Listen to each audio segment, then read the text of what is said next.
Seperti biasa untuk setiap hari Senin kita akan mendengarkan ceramah Ibu yang akan dilaksanakan hari ini, dan telah hadir di tengah-tengah kita Al-Mukarram Dr. Andes Haji Habib Siddiq MA. Untuk itu mari kita dengarkan ceramah beliau pada Al-Mukarram Bapak Dr. Andes Haji Siddiq MA. Kami persilahkan. Assalamualaikum warahmatullahi wabarakatuh.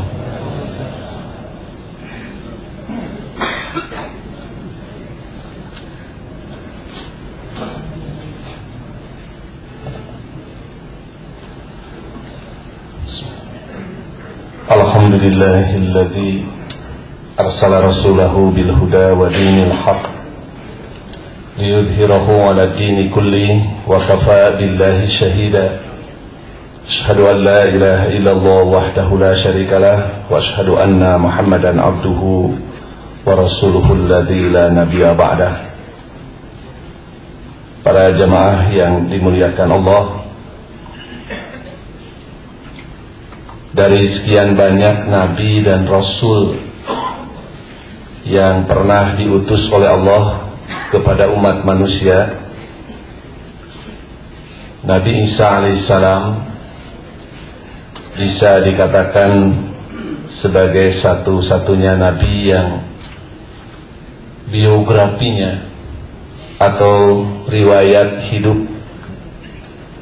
atau perjalanan hidupnya diwarnai oleh sejumlah misteri, dalam arti mengundang tanya, bahkan menimbulkan berbagai kontroversi.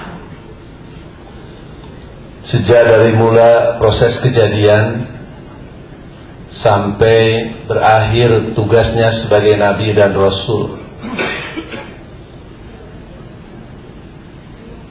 dari mulai proses kejadian misalnya di surat Ali Imran ayat 45-48, Allah menjelaskan, A'udzubillahi minasyaitonirrajim, idz qalatil malaikatu, ingatlah ketika malaikat berkata kepada Siti Maryam, Ya Maryamu, innallaha yubashshiruki bikalimatin minhu ismuhu al-masihu Isa ibnu Maryam.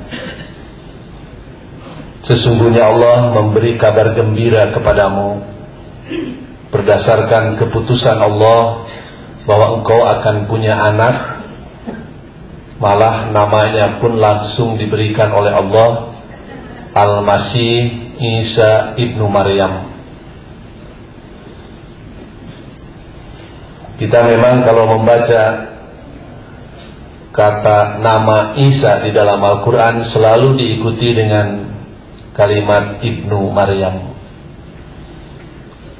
Sebenarnya bukan hanya sekedar kalimat berita, tapi itu sebenarnya mengandung sanggahan bahwa Isa itu bukan putra Allah, tapi anak Maryam.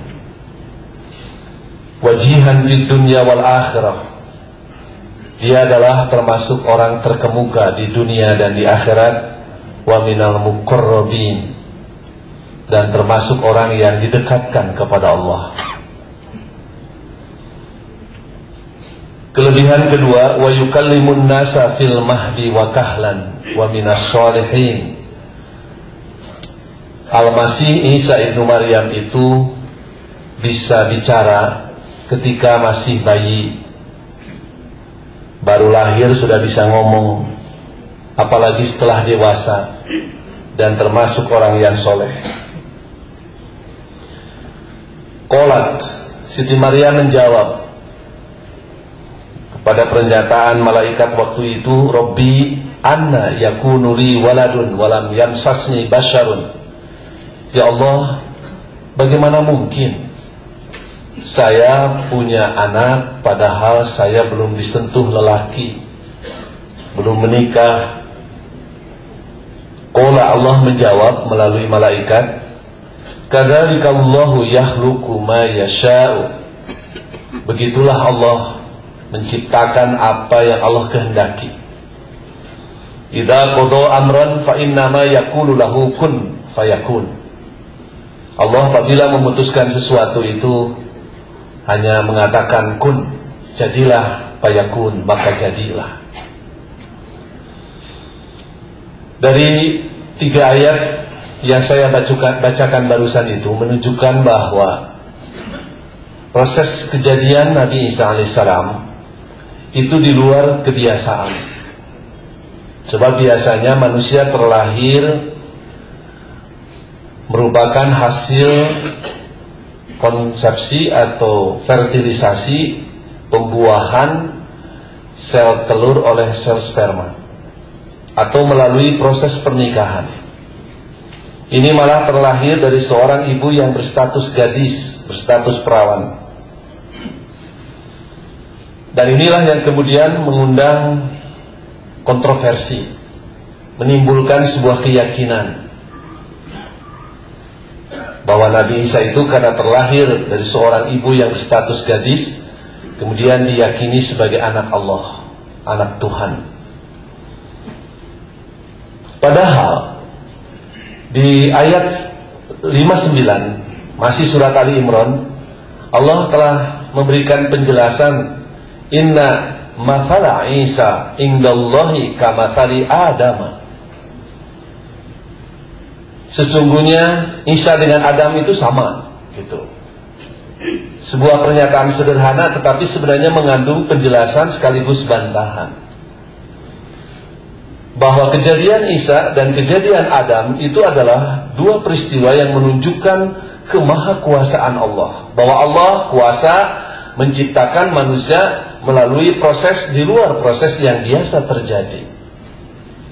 Yang kedua, pernyataan ini juga seolah-olah membantah kalau Isa dianggap sesuatu yang ajaib karena tidak punya bapak, maka Adam lebih ajaib lagi. Bukan hanya tanpa bapak, Adam itu tanpa ibu, tanpa bapak. Malah kalau kita baca kitab suci mereka, kitab Bible, di kitab Ibrani 7 ayat 2-3, ada kalimat begini, Melkisedek, tapi mungkin ini bukan saudaranya Rashid Sidek dari Malaysia, adalah pertama-tama raja kebenaran dan juga raja Salem, yaitu raja damai sejahtera. Ia tidak berbapa, tidak beribu, tidak bersilsilah, harinya tidak berawal, hidupnya tidak berkesudahan. Malah di dalam kitab Bible ada manusia lebih super lagi, lebih aneh lagi. Tanpa ibu, tanpa bapak, tanpa silsilah keturunan, dari atas tanpa ada keturunan, kemudian lahirnya tanpa awal dan hidupnya tanpa akhir. Berarti kalau sifatnya seperti itu mendekati sifat Allah, sifat Tuhan. Yang kedua, kalau soal pemberian nama dari Allah, sebenarnya bukan hanya Nabi Isa, tapi Nabi Muhammad SAW pun namanya diberikan oleh Allah. Kalau kita baca surat As-Saff, ketika Nabi Isa menerangkan posisi dirinya, salah satunya beliau menyatakan wa mubasysyiran bi rasulin ya'ti min ba'di ismuhu Ahmad. Aku diutus oleh Allah antara lain untuk memberi kabar gembira tentang akan datangnya Rasul sesudah aku, kata Nabi Isa. Ismuhu Ahmad, namanya Ahmad. Dan di dalam hadis Bukhari Muslim disebutkan oleh Rasulullah SAW, li khamsatu asma, aku punya 5 nama. Ana Muhammadun, namaku Muhammad, wa Ahmadu, aku juga bernama Ahmad, wa ana al-mahi alladzi yamhullahu biha al-khataya, aku adalah penghapus yang dengan diutusnya aku dihapus segala macam bentuk dosa. Wa ana al-hasyir, aku adalah penghimpun, pengumpul, alladzi yuhsarun nas tahta qadami, yang Allah mengumpulkan manusia di bawah pengaruhku. Dan yang kelima, ana al-aqib, aku adalah penutup, alladzi la nabiyya wa la rasula ba'di, yang tidak ada lagi nabi dan rasul sesudahku. Jadi Nabi Muhammad itu punya 5 sebutan: Muhammad, Ahmad, Al-Mahi penghapus, Al-Hashir penghimpun atau pengumpul, dan Al-Aqib penutup. Nah, salah satunya ada nama Ahmad. Jadi nama Ahmad itu diberikan oleh Allah juga. Demikian juga persoalan bayi Isa yang masih baru lahir sudah bisa bicara, itu dijelaskan di surat Maryam dari ayat 27 sampai 33. Ketika Siti Maryam melahirkan bayi Isa Al-Masih itu, kemudian bayi itu dibawa ke tengah-tengah masyarakat Bani Israel. Masyarakat Bani Israel sangat kecewa dan marah karena dianggap Siti Maryam ini telah melakukan pelacuran, hamil di luar nikah. Kemudian Siti Maryam tidak menjawab, Pak Asyarat ilaihi, malah menunjuk kepada bayi ini. Soal penjelasannya siapa bayi ini silahkan tanya bayi yang saya gendong ini. Qalu, Bani Israel berkata, kaifa nukallimu man kana fil mahdi sabiyya? Bagaimana mungkin kami bisa ngomong dengan bayi yang baru lahir? Qala, ternyata Isa yang baru lahir itu berkata, menjelaskan kepada Bani Israel, inni Abdullah, aku ini adalah hamba Allah. Atanil kitaba, Allah akan memberi kepadaku Alkitab, yang kemudian dikenal dengan Injil itu. Wa ja'alani nabiyya, dan Allah akan menjadikan aku sebagai seorang nabi. Wa ja'alani mubarakan aina ma kuntu, dan Allah akan menjadikan aku sebagai manusia yang memberi banyak berkah di mana saja aku ada. Wa ausani bis salati waz zakah ma dumtu hayya, dan Allah telah bertausiah, memberi pesan kepadaku untuk melaksanakan salat dan zakat selama aku hidup. Wa barran biwalidati, dan Allah memerintahkan kepadaku untuk berbuat baik kepada ibuku. Walam yaj'alni jabbaran saqiyya, dan Allah tidak akan menjadikan aku sebagai manusia yang sombong dan celaka, dan seterusnya. Al-ayah. Itu apa yang dikatakan Nabi Isa ketika masih dalam buayan, baru lahir, menjelaskan posisinya kepada Bani Israel yang menuduh bahwa Siti Maryam telah berbuat kejahatan. Tapi tentu saja bukan hanya Nabi Isa ternyata yang bisa ngomong semasa bayi itu. Rasulullah SAW di dalam hadis sahih riwayat Imam Al-Bukhari menerangkan, lam yatakallam fil mahdi illa thalathatan. Ada 3 bayi yang sudah bisa ngomong itu selain, tentu saja 2 setelah Nabi Isa. Yang ketiga Nabi Isa. Yang pertama adalah bayi Juraij. Dijelaskan dalam hadis Bukhari itu, Juraij adalah seorang pemuda yang soleh. Ketika dia sedang sholat di rumahnya yang terbuat dari tanah, ibunya datang dan memanggilnya. Tapi si Juraij ini rupanya karena tanggung sedang sholat, walaupun dalam hatinya sempat berpikir melanjutkan sholat, apa memenuhi panggilan ibu. Tapi ia lantas meneruskan sholat, dan ibunya merasa tidak dihormati karena tidak segera dipenuhi panggilannya. Sampai si ibu itu berdoa begini, Allahumma la tumithu hatta tariyahu wujuhal mumasat. Ya Allah, mudah-mudahan anakku si Juraij ini jangan dulu dibiarkan mati sebelum tercoreng mukanya dengan malu, sebelum dapat aib di tengah masyarakat. Ini ibunya emosional, jadi mendoakan bukan mendoakan baik, tapi mendoakan jelek. Dan doa ibu itu mustajab.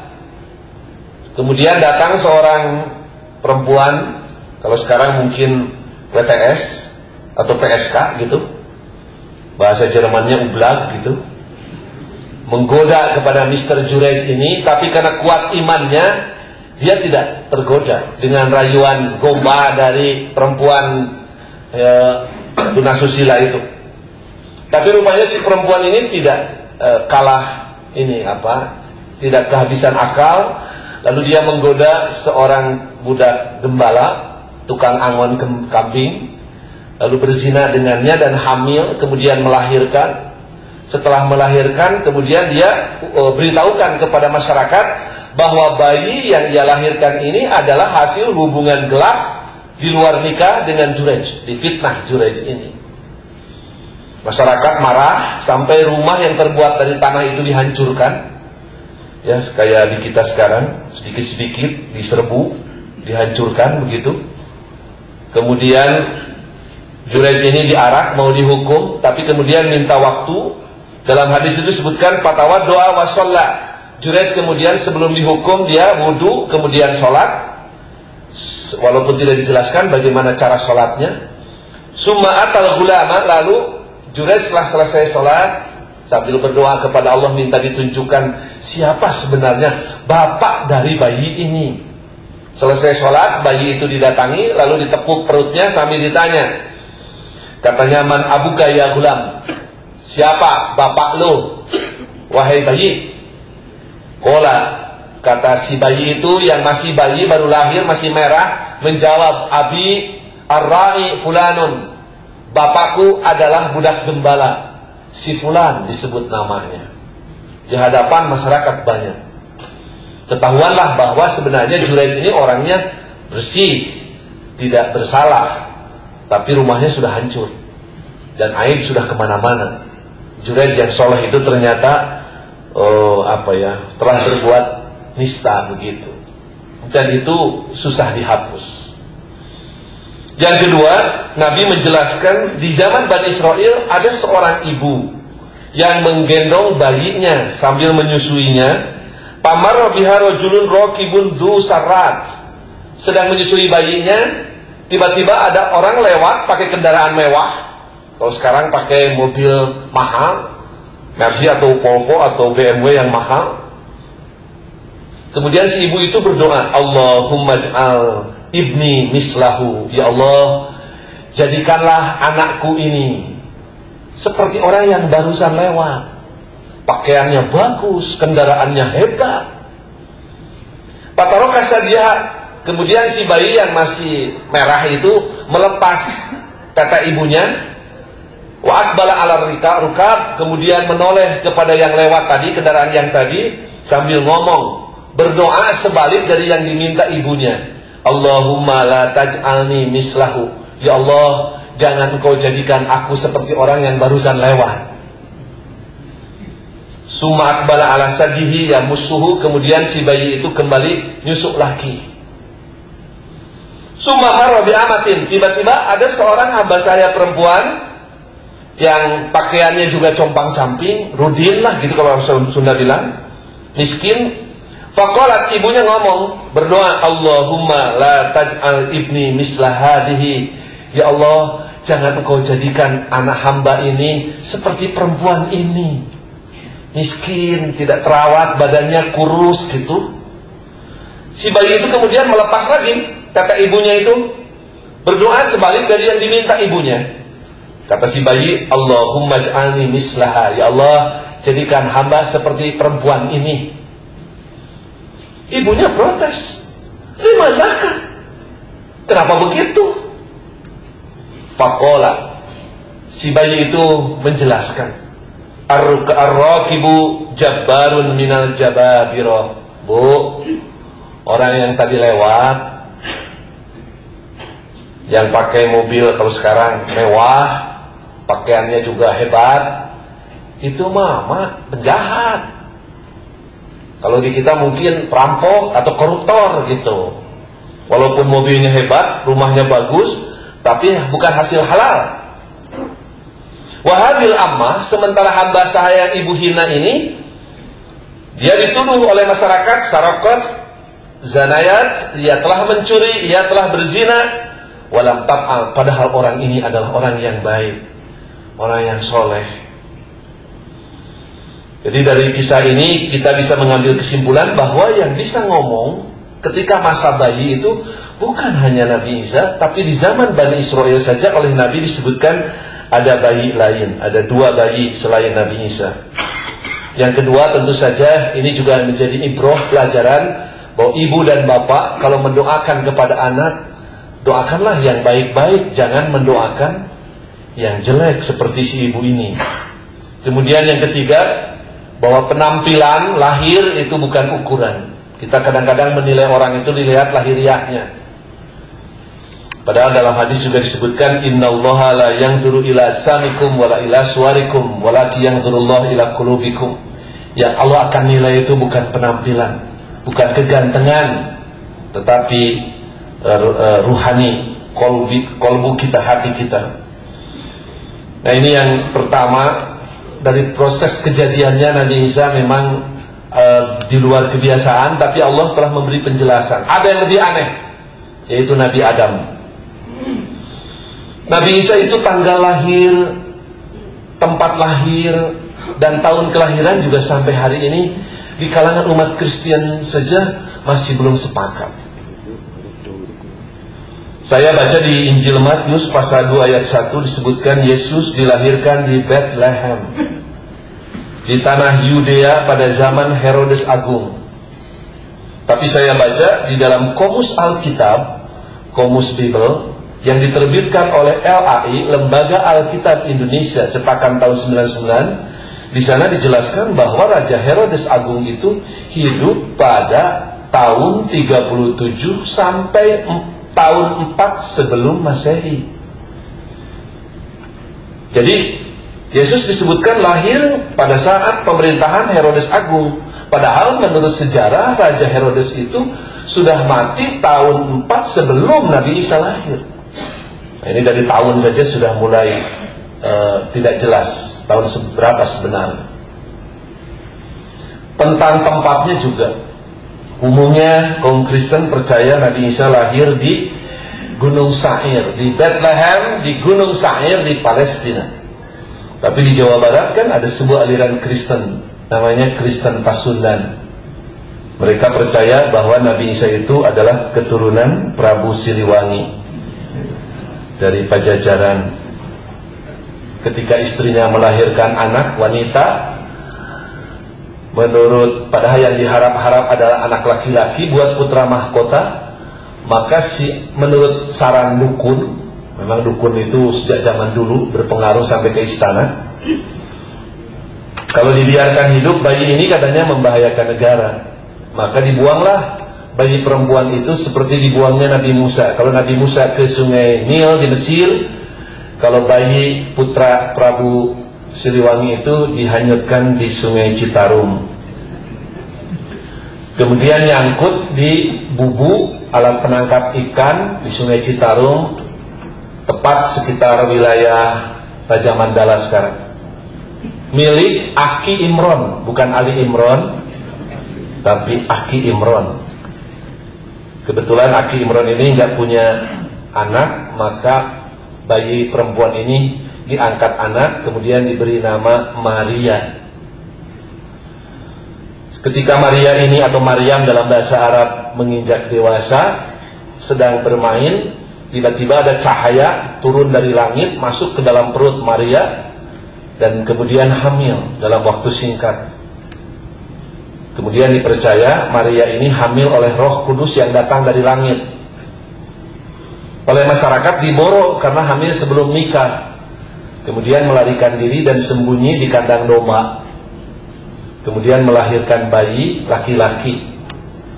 Tali di desa Gunung Halu melahirkannya, itu bukan di Gunung Sair di Palestina, tapi di Gunung Halu, Kecamatan Ciranjang, Kabupaten Cianjur. Tali ari-arinya bukan diputus dengan pisau atau silet atau kinis dari bambu, tapi dipotong dengan keris milik Prabu Giling Wesi. Tapi entah kenapa keris ini lepas dan terus masuk ke dalam perut. Karena keris terus masuk, maka bayi ini diberi nama Keris Terus. Keris Terus itu jadi Kristus. Nah, ketika Keris Terus ini sedang merenung di sebuah tempat yang sekarang menjadi kampung di desa Gunung Halu, namanya Kampung Palalangon. dari kata palalangan, tempat ngalange, merenung. Kemudian Jibril datang. Jadi Jibril pernah ke Ciranjang. Kemudian karena Jibril datang dikasih wahyu, lalu Kristus ini dakwah di Cianjur. Tapi karena dakwahnya dianggap meresahkan, lalu diadakan diskusi dengan para pemuka agama se-Cianjur. Dan semua pemuka agama kalah diskusinya itu. Semua buluham belehem. Bahasa Sunda buluham belehem kulumas kelemes, tersenyum-senyum malu. Kata Nabi Isa ini katanya, kenapa bet luham lehem? Nah dari kata bet buluham belehem jadi bet lehem. Jadi dari segi tempat saja Pak, ada dua ya. Nabi Isa itu lahir di Cianjur, dan yang satu lagi di Palestina gitu. Entah mana yang benar. Tentang tanggal lahirnya pun sampai hari ini di kalangan para pemuka agama Kristen sendiri masih berdebat, belum sepakat.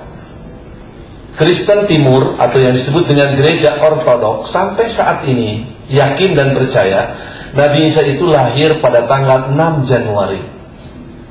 Makanya perayaan hari kelahiran Nabi Isa itu dirayakan bukan tanggal 25 Desember, tetapi dirayakan pada tanggal 6 Januari. Dulu namanya Hari Raya Epifani.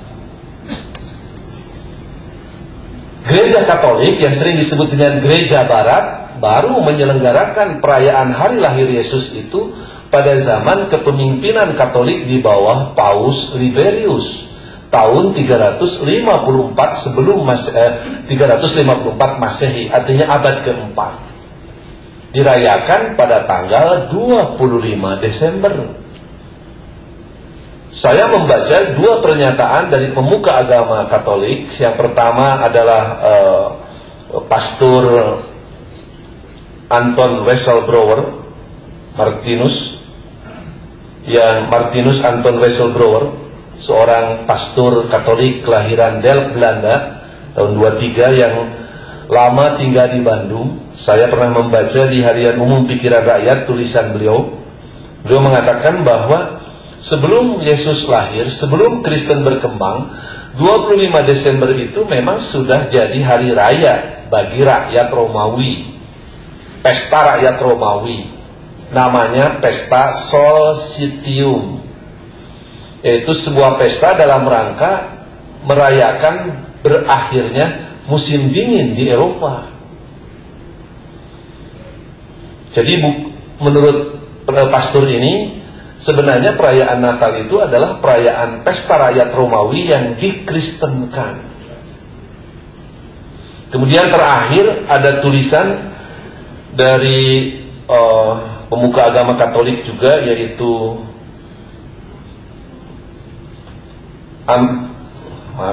Herbert W. Armstrong dalam majalah The Plain Truth, karena dia sebagai kepala editornya, sebuah majalah Kristen yang terbit di Amerika. Konon kabarnya setiap kali terbit itu 8 juta eksemplar dan tersebar di seluruh dunia.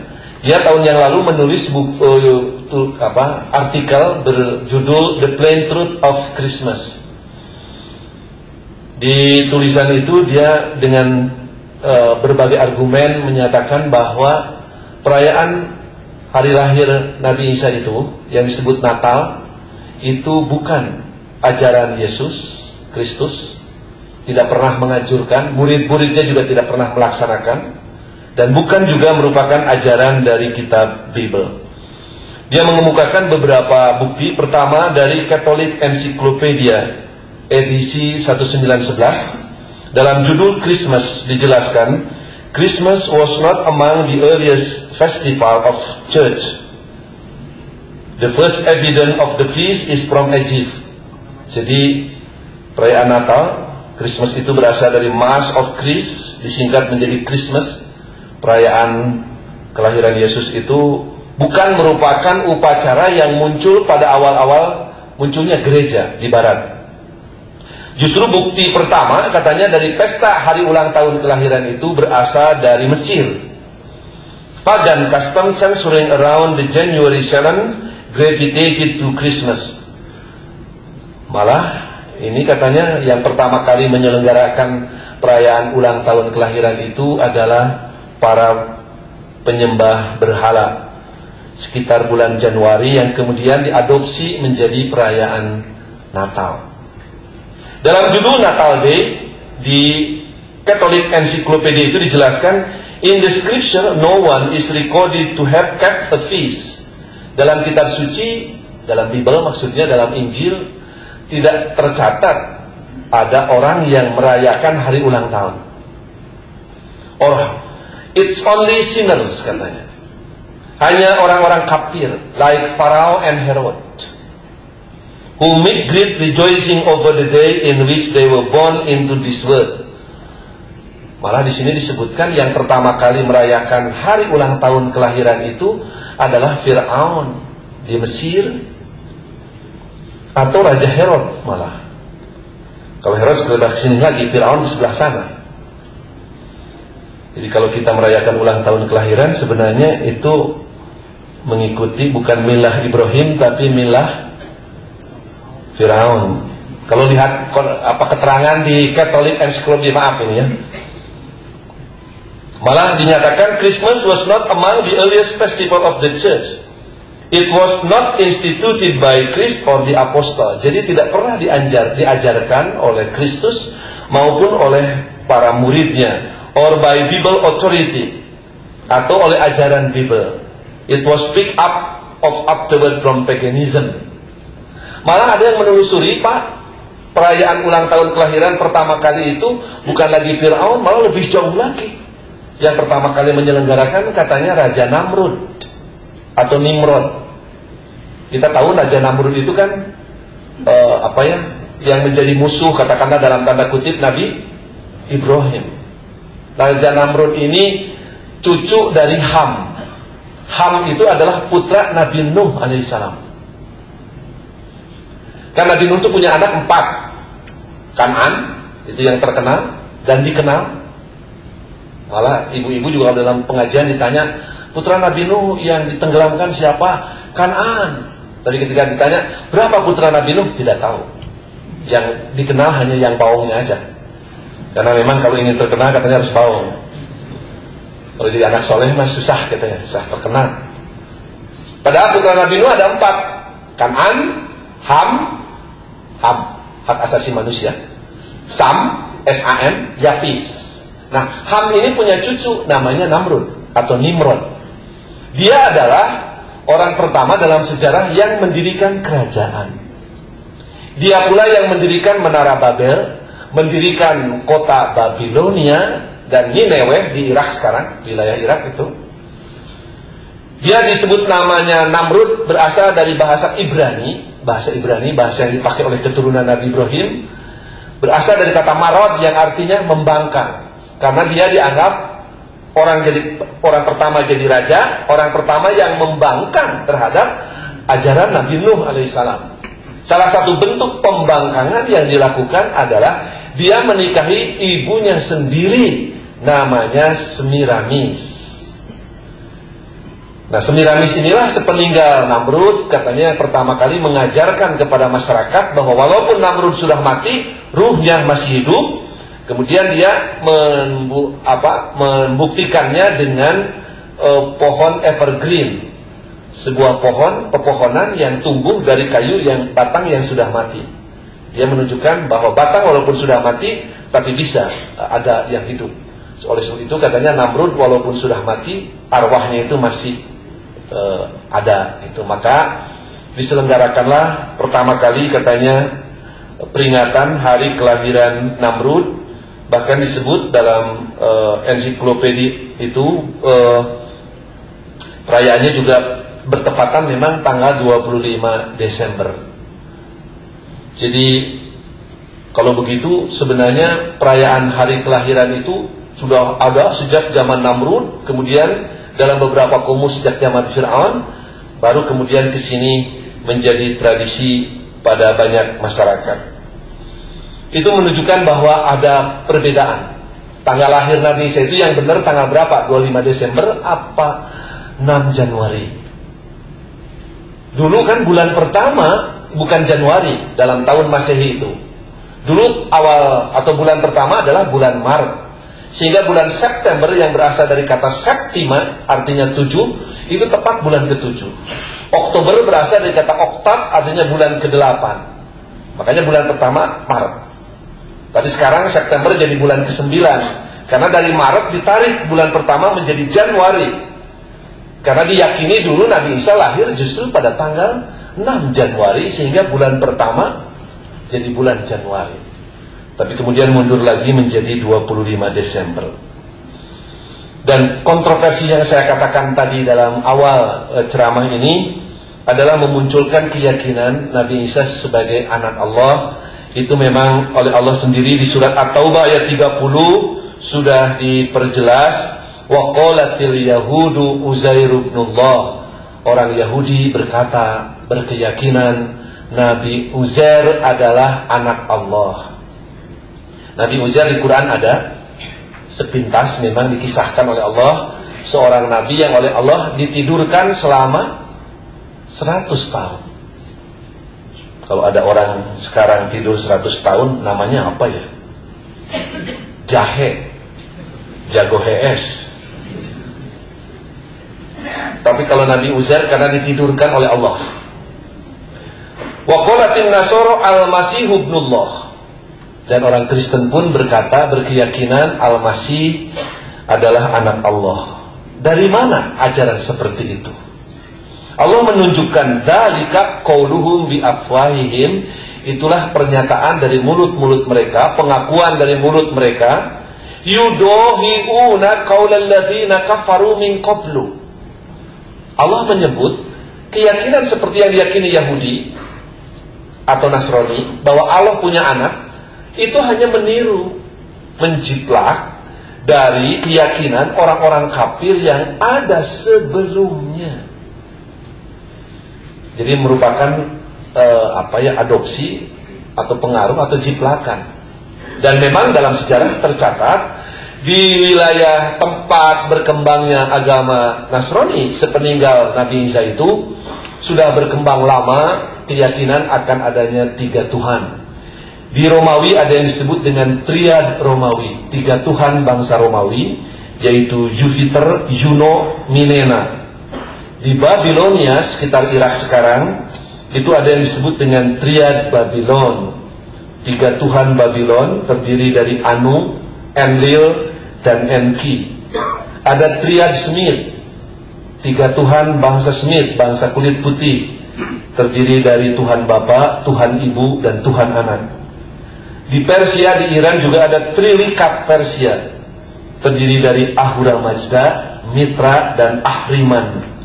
Di Mesir juga ada triad Mesir, 3 Tuhan bangsa Mesir, terdiri dari Osiris, Iris, dan Horus. Kemudian ada triad Sumeria, Akadia di Asia Kecil, terdiri dari Tuhan Bapa bernama Sibele, Tuhan Ibu yang berasal dari wanita perawan juga bernama Nana. Kalau di kita Nana biasanya laki-laki ya, Nana Suryana, Nana Supriyatna gitu. Tapi di Sunda ada Nana perempuan juga. Ini melahirkan bayi laki-laki tanpa bapak juga bernama Atis, sehingga diyakini Tuhan menjadi Tuhan Bapa, Sibele Tuhan Ibu, Nana Tuhan Anak, Atis. Dan konon kabarnya isyarat salam atau doa kepada Sibele Nana Atis itu caranya dengan mengetuk dahi, dada kanan, dada kiri, Sibele Nana Atis. Dan itu juga kita lihat masuk pengaruhnya ke dalam kebiasaan kaum Kristen dalam mengucap syukur. Saya sering melihat kalau pemain bola Eropa yang mungkin Kristennya taat begitu, kalau memasukkan bola ke gawang itu kan langsung mengetuk dahi, Tuhan Bapa, Tuhan Anak, Roh Kudus. Kalau di Persib, di PSSI biasanya kalau memasukkan gol ke gawang lawan bukan sujud syukur tapi bercingkrak-cingkrak, makanya kesananya kalah lagi.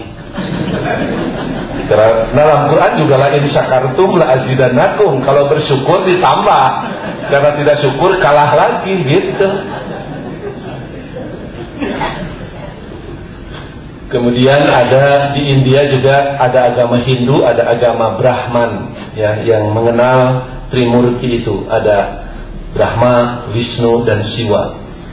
Brahma dalam agama Hindu, dalam agama Brahman itu dalam bahasa Sanskerta disebut Deus Vitar.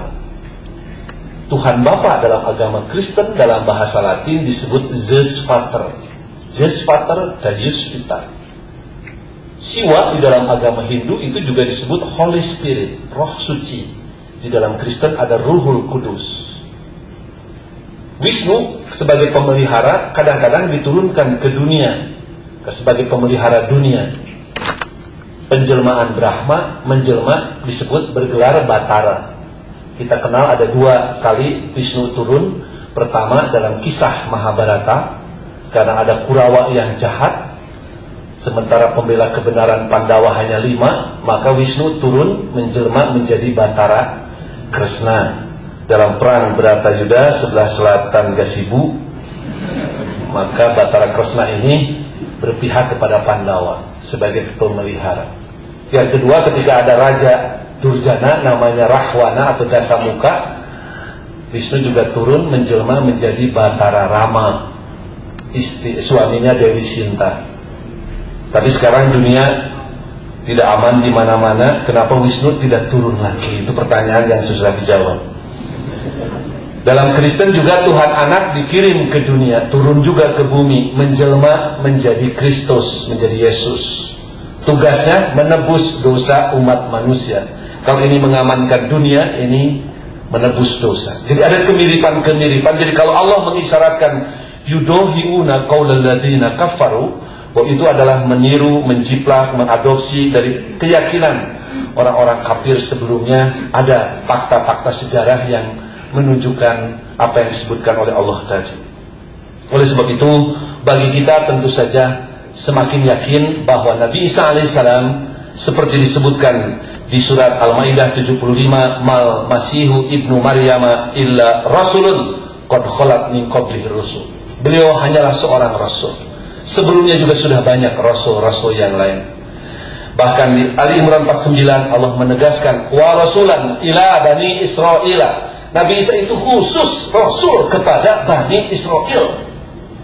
Bahkan diakui juga oleh Nabi Isa. Kalau diikuti pernyataan Injil Matius pasal 15 ayat 24, Nabi Isa pernah berkata, aku diutus hanya kepada domba-domba yang hilang dari Bani Israel. Jadi Nabi Isa itu hanya diutus kepada, bukan kepada domba, Pak.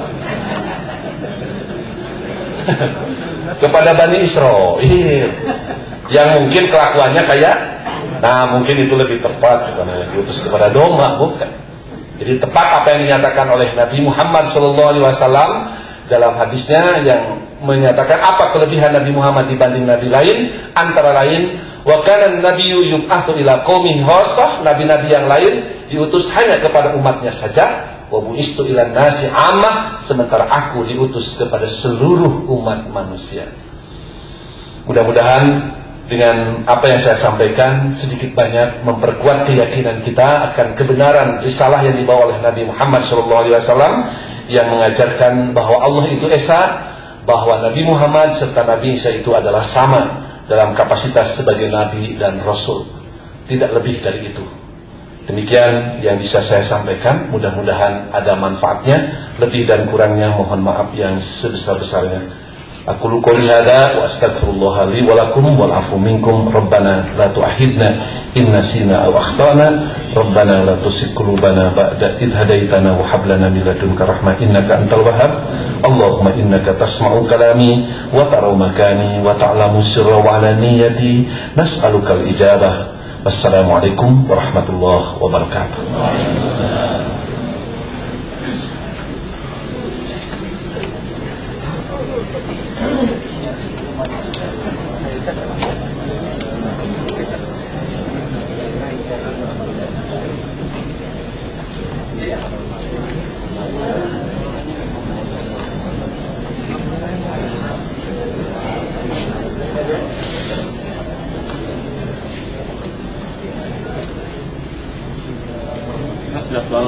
yang baru udah ada belum?